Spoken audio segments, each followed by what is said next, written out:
Thank you for watching my Cyberpunk 2077 remake teaser. Emphasis on teaser, obviously, because it was a whopping 30 seconds long, or something like that. I don't know, 50 hours work in 30 seconds video, which is a bit pants, but there's a reason. There's a good reason for that. This isn't the first time I've tried to make Cyberpunk in the style of a PS1 game. It's like the 20th, because after my last video, the Death Stranding remake, a lot of people, and I mean a lot, were not particularly happy with the fact I included some bits that, like bits of tech that don't necessarily exist for the PS1. So fine, I've gone back to the drawing board, and this is my latest effort. So it's a scene from the Cyberpunk 2077 gameplay that CD Projekt Red released a few months ago. It's like the 40-minute long thing, and this is just one of those scenes shortly after the pew pew pew bit, and just before you go into the main square. In fact, rather than just waffle on about that section, why don't I show you? Okay, here we go. So remake done in dreams in the corner, and then the real gameplay in the background. So I've got the stand in there, I've got the dude in there. I don't have the crowd because I'm still trying to figure out the best way, but I have got one person walk by and one person buying a vinyl record, and bomp, there we go. We're going to go back and do like a developer view in a second, so you can see, ta-da, how it's all done.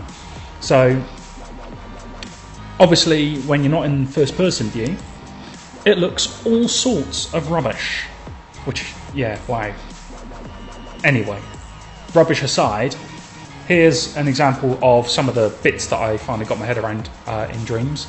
One of the techniques used in PS1 games a lot were to like simulate 3D. They had a 2D texture, and it just follow you around. So through a combination of slightly rubbish textures and look at rotators, I've managed to simulate that with green and brown bottles, the NPCs that you see walking around, and the stall to the right. There's loads of bits and pieces, like vases and things like that. They're covered in those things, and I'm pretty happy with how that turned out.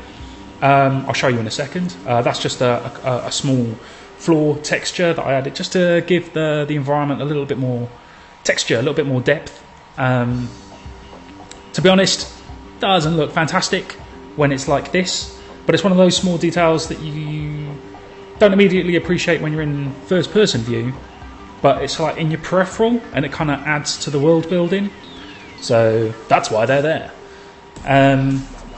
The column section of this area I just thought was quite interesting because I've only done the two sides, save on memory. You're never going to see the other two sides, so why make them? Quick behind the scenes of that little stall area. Let's go over here. So there's actually two of these assets in the CD Projekt Cyberpunk 2077 area, and it's one sculpt, so that's an actual 3D object, and then it's got layered paint textures on the top to simulate that pixelated effect that you'd get back in like the 32-bit era. It's not perfect, but in motion, again, similar to the grime on the ground, once it's in motion you kind of overlook it. Some nice bar stools, which I'm rather happy with. The Megami Market, if you go back to the proper gameplay, you'll see that that's about as close as I could probably get it. Couldn't figure out what Megami Market was, but then it's not like I went above and beyond with research. The green. Let's go over to, my little sign. Quite happy with the sign. Again, almost copy and pasted it from the actual Cyberpunk footage, so that's cool. We'll talk about characters in a minute, so let's just get rid of them, don't need those. Here we go. Shuffle over to play mode, hit the sprint button. That I'm really happy with. We might have another look at that in a second, actually. So vases, look at that, vases in jars. buzzers and jars and Converse shoes. Yeah, again, just like little details that use that look at rotator tech to make it all the more awesome. The green screen thingy is because it takes ages to paint stuff in Dreams, so rather than paint a fake backdrop, I chroma keyed a screenshot in, and I don't think you'd immediately notice, so pretty happy with that. This cart took the best part of, I don't know, like 3 hours, but it's like my favourite thing in the whole build.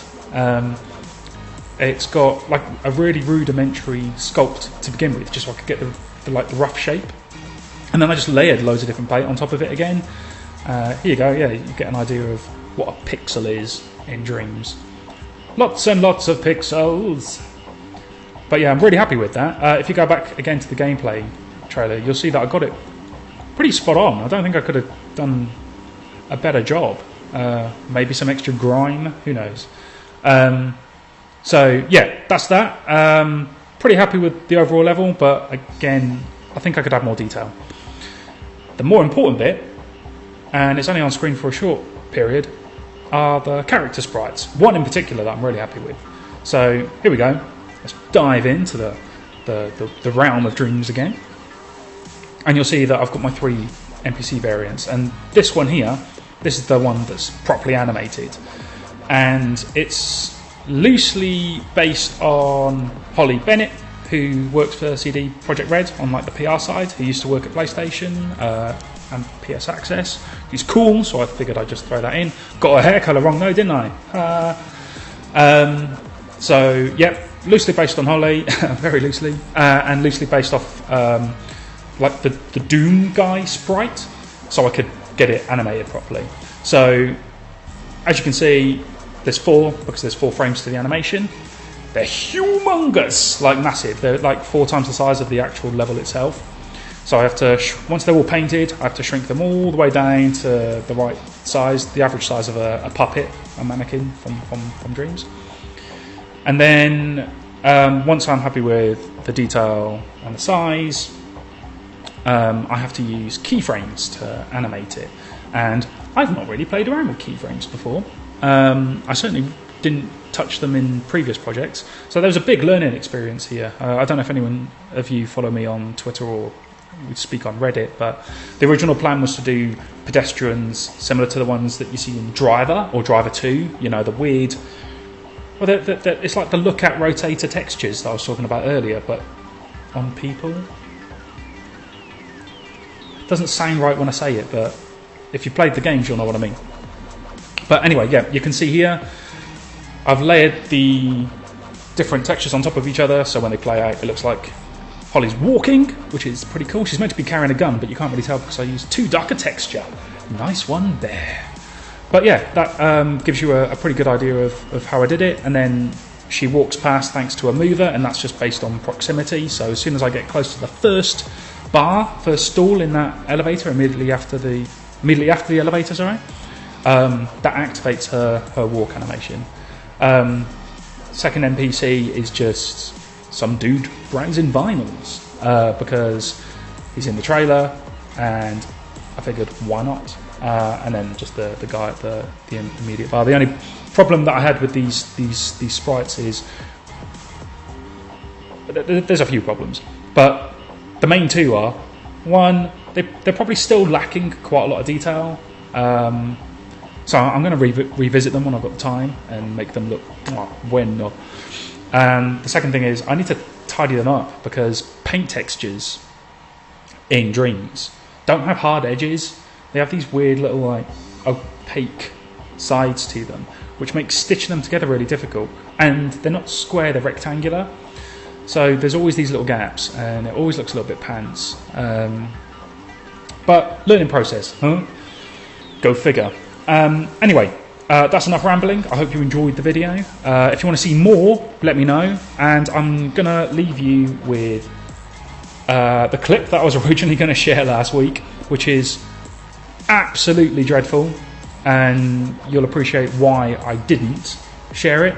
But I'm sharing it now because, why not? It's probably going to be a while until I get back to Dreams, and I wanted to give you guys an update because I've been pretty quiet because I've been ill. I still am. So yeah, enjoy and like, comment, subscribe, and all that jazz. Goes a long way. You know, fuels my ego, which is really difficult to do. So yeah, peace.